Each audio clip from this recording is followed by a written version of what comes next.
वक्फ संशोधन कानून 2025 पूरे देश भर में लागू हो चुका है और इसे लेकर संसद के दोनों सदनों में खूब बहस हुई और ऐसा ही नजारा जम्मू कश्मीर विधानसभा में देखने को मिला।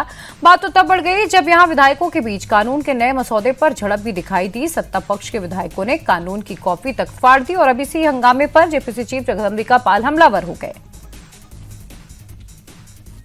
जो भारत की पार्लियामेंट को कानून बनाने का अख्तियार है और उस कानून को दोनों सदनों से पारित होने के बाद कानून बन चुका हो, उसकी प्रतियां फाड़ना, ये तो जनता का अपमान है। 150 करोड़ जनता जो देश की है, उनके चुने हुए जनप्रतिनिधियों द्वारा पारित किए कानून का अपमान है और अनकॉन्स्टिट्यूशनल है। और मुझे लगता है कि एनसी हो, महबूबा हो, इनमें सब में आपस में होड़ है और ये केवल तुष्टीकरण की राजनीति कर रहे हैं। ये दिखाना चाहते हैं कि हम इस बिल के खिलाफ, हम आपसे ज़्यादा हैं। आखिर किस तरीके से किसी भी केंद्र के द्वारा बनाए गए कानून को पार्लियामेंट के, उसकी प्रतियां कैसे फाड़ी जा सकती हैं और उसको कैसे रिजेक्ट किया जा सकता है। जम्मू कश्मीर विधानसभा में हुए बवाल को लेकर पीडीपी नेता वहीद उर रहमान पारा ने भी उमर सरकार को घेरा, मगर उन्होंने इस मामले में केंद्र को भी जिम्मेदार ठहराया। उनका मानना है कि कानून के खिलाफ जनता में रोष है, मगर कानून की कॉपी फाड़ना सरासर गलत है।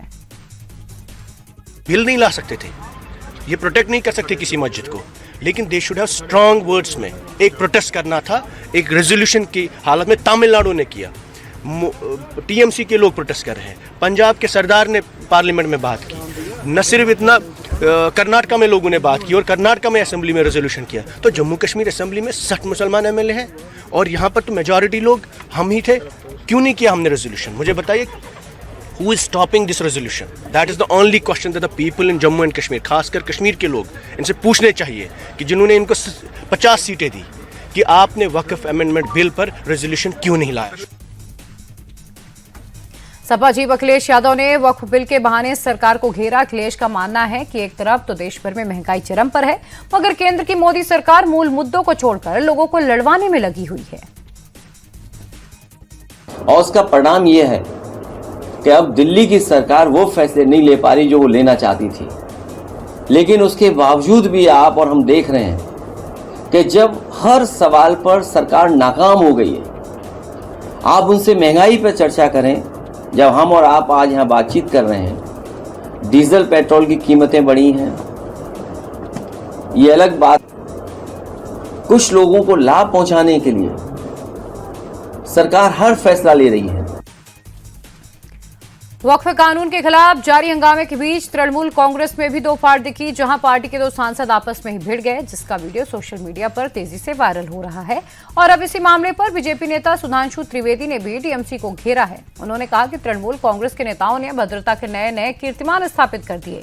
इन्होंने बंगाल की गरिमा को तार तार किया है। तृणमूल कांग्रेस अंदरूनी उलझन में ऐसी फंसी कि कुछ भी सुलझा नहीं पा रही है।